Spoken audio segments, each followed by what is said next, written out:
Olá, gente, bom dia. Meu nome é Luísa Chalub e nesse bloco de hoje eu quero terminar de analisar alguns dispositivos que eu estava analisando com vocês em relação ao Código Civil e a responsabilidade civil dentro do Código Civil de 2002, responsabilidade extranegocial. E aí eu quero aproveitar essa oportunidade aqui também para a gente ver questões que caíram na prova de vocês da OAB. Eu estava dando uma olhada nas questões mais cedo e eu vi que 90% das questões que caíram foi em relação a essa responsabilidade civil em espécie que vem prevista no Código. Então, são questões realmente que são resolvidas ali pela letra da lei e eles trazem basicamente casos concretos. Então, eu quero terminar de analisar o Código com vocês no que diz respeito às partes mais importantes para que depois a gente possa resolver essas questões. Então, a gente terminou na aula passada vendo a responsabilidade civil causados por animal. Agora a gente vai ver a responsabilidade civil objetiva por danos causados por ruína de prédio ou construção. Essa responsabilidade ela vem prevista lá no artigo 937, que diz que o dono de edifício ou construção responde pelos danos que resultarem de sua ruína, se esta provier de falta de reparos ou cuja necessidade fosse manifesta. Então, trata-se de mais um caso de responsabilidade objetiva diante de um risco criado ou risco-proveito, que depende do caso concreto, confirmando uma premissa que estava no enunciado já do CJF, que diz a responsabilidade civil do dono do prédio ou construção por sua ruína tratada no artigo 937, ela é uma responsabilidade objetiva. Então, assim, interpretando-se o dispositivo de forma literal, para que a responsabilidade tenha natureza objetiva, haveria necessidade de estar evidenciado mau estado na conservação do edifício ou construção. Agora, a doutrina tem uma interpretação interessante. Eles falam que tal requisito ele seria dispensável, porque por uma questão lógica, sendo a necessidade de reparos manifesta, a responsabilidade ela é objetiva. Muito maior deve ser se tal necessidade estivesse escondida, porque essa pessoa estaria de má fé. Então, esse é um raciocínio interessante. Quando a gente lê aí o artigo 937, ele diz que o dono do edifício ou construção responde pelos danos que resultarem de sua ruína se esta provier de falta de reparos ou de cuja necessidade fosse manifesta. Olha, o que é dito, então, pela doutrina majoritária é no sentido de que o prejuízo causado pela ruína, né, do prédio ou uma construção que provenha de uma necessidade que está sendo escondida por esse proprietário, ela ainda com mais razão deve ser indenizada, porque esse proprietário ele está tentando esconder aí essa necessidade de reparação. Bom, outro ponto que traz o Código Civil, responsabilidade civil objetiva por danos oriundos de coisas lançadas dos prédios. Qual é a diferença, primeiro, desse dispositivo 938 para o dispositivo 937 que a gente viu anteriormente? No artigo 937, o que a gente tem é a própria coisa, o próprio prédio se desfazendo, o próprio prédio caindo. É o prédio ali que está com algum problema, está soltando telha, por exemplo, ou o reboco da parede, uma parte da janela, vidro da janela, uma porta cai, alguma coisa nesse sentido. Aqui o que a gente tem, em verdade, no artigo 938, é um objeto móvel que não fazia parte ali daquela coisa, mas que é lançada pela janela ou pelas portas, enfim. Então, diz o artigo 938 que aquele que habitar uma casa ou parte dela responde pelos danos provenientes das coisas que dela caírem ou forem lançadas, sejam sólidas ou líquidas. E aí, gente, a gente tem que fazer uma interpretação que eu vou deixar para ver com vocês quando a gente estiver resolvendo uma questão.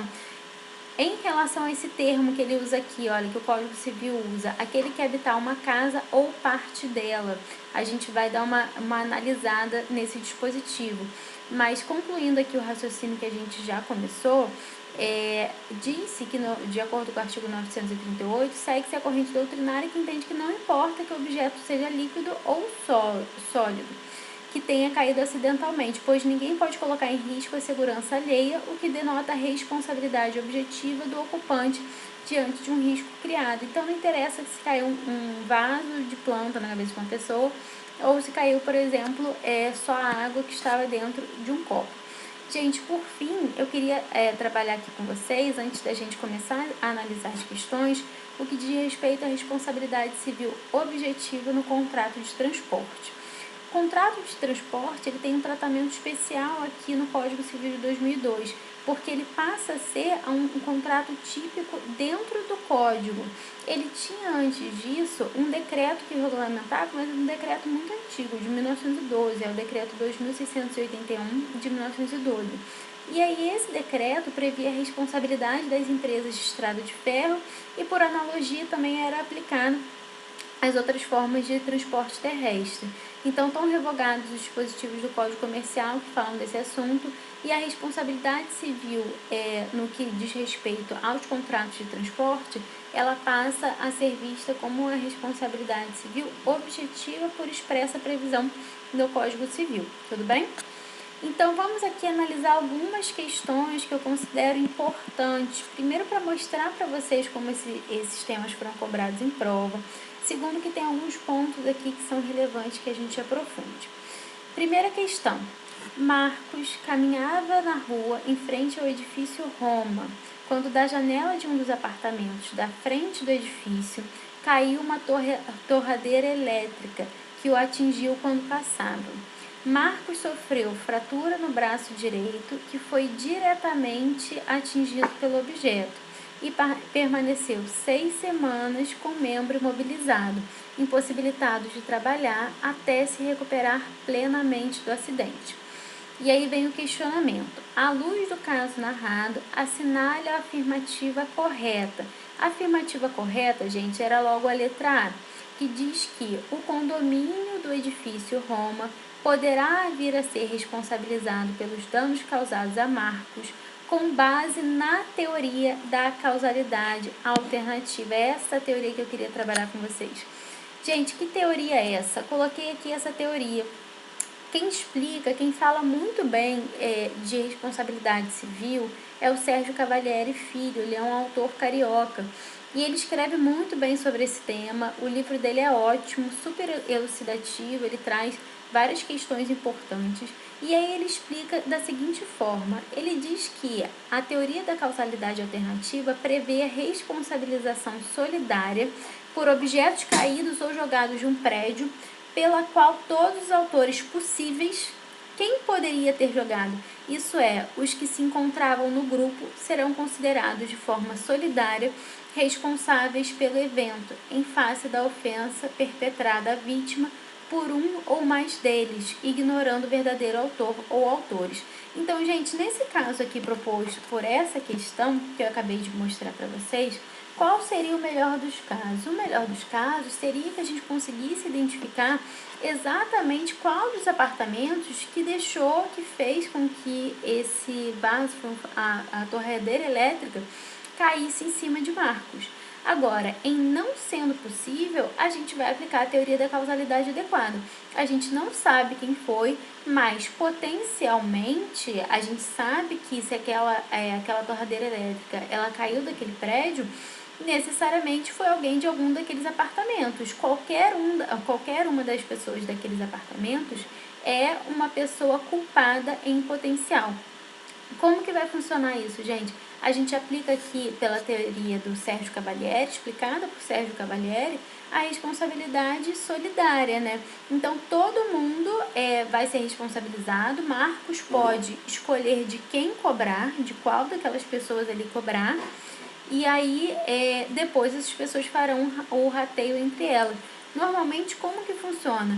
O condomínio paga, aqui a própria alternativa A fala, o condomínio do edifício Roma poderá vir a ser responsabilizado pelos danos causados a Marcos, com base na teoria da causalidade alternativa. Normalmente, aquele condomínio ele efetua o pagamento a Marcos, né? Marcos da juização, o condomínio efetua o pagamento, e depois vem uma cota extra na cobrança do condomínio, rateando aquele valor da indenização que foi paga. Tudo bem? Prosseguindo aqui. Outro caso que eu quero enfrentar com vocês. João, empresário individual, é titular de um estabelecimento comercial que funciona em loja alugada em um shopping center movimentado. No estabelecimento trabalham o próprio João como gerente, sua esposa como caixa e Márcia, uma funcionária contratada para atuar como vendedora. Certo dia, Miguel, um fornecedor de produtos da loja, quando da entrega de uma encomenda feita por João, foi recebido por Márcia e sentiu-se ofendido por comentários preconceituosos e discriminatórios realizados pela vendedora. Assim, Miguel ingressou com a ação indenizatória por danos morais em face de João. A respeito do caso narrado, assinale a afirmativa correta. Gente, a afirmativa correta está aí na letra D. O que a letra D diz pra gente? Diz que João deve responder pelos danos causados, não lhe assistindo, alegar culpa exclusiva de terceiro. Gente, por que aqui a gente não tem a exclusão desse nexo de causalidade aí? Porque a gente vai aplicar aqui o que está previsto lá no artigo 932, da responsabilização objetiva do empregador em relação aos seus empregados. Como vai ficar esse caso concreto aqui na prática? Bom, a gente sabe aqui que Miguel ajuizou a ação em face de João, né? Então, o João vai efetuar o pagamento, porque ele tem sim essa responsabilidade. Miguel poderia ter ajuizado a ação tanto em face de João quanto em face de Márcia. A gente tem essa possibilidade, porque a responsabilidade seria solidária. Mas suponhamos que ele tenha escolhido ajuizar em face de João, propriamente dito. Ele vai ajuizar lá a ação em face de João, o João é obrigado a efetuar o pagamento, depois o João, em uma ação de regresso, vai pedir o reembolso desses valores pagos à Márcia. Porque aqui, gente, a gente estudou já que existe um caso em que há uma exceção, que esse reembolso não pode ocorrer, que é o caso dos menores, né, dos filhos dos menores incapazes. Agora, nesse caso aqui, a gente não se encontra em um caso de exceção, é a regra geral. Ele paga, porém, depois ele pede o reembolso. Prosseguindo aqui, gente, uma outra questão da prova da OAB. Tomás e Vinícius trabalham em uma empresa de assistência técnica de informática. Após diversas reclamações de seu chefe, Adilson, os dois funcionários decidem se vingar dele, criando um perfil falso em seu nome em uma rede social. Tomás cria o referido perfil, inserindo no sistema os dados pessoais, fotografias e informações diversas sobre Adilson. Vinícius, a seu turno, alimenta o perfil durante 2 semanas com postagens ofensivas, até que os dois são descobertos por um terceiro colega que os denuncia ao chefe. Ofendido, Adilson ajuiza ação indenizatória por danos morais em face de Tomás e Vinícius. Bom, nesse caso concreto, como que a gente resolveria essa questão? Essa questão, gente, a resposta correta para ela está na letra A. O que diz a letra A? Tomás e Vinícius são corresponsáveis pelo dano moral sofrido por Adilson e devem responder solidariamente pelo dever de indenizar. Ué, professora, mas você falou pra gente lá na aula de obrigações que a solidariedade, de acordo com o artigo 265 do Código Civil, que fala do princípio da não presunção, ela não se presume, ela deriva da lei ou da vontade das partes, não é isso? Exatamente. Olha, a questão aqui não deixou claro pra gente, não falou em momento nenhum da solidariedade. No entanto, eu estou falando para vocês que existe. Então, a solidariedade, nesse caso aí, só pode derivar de um lugar, que é a lei, não é mesmo? Que dispositivo que diz isso pra gente? Isso está no artigo 942 do Código Civil.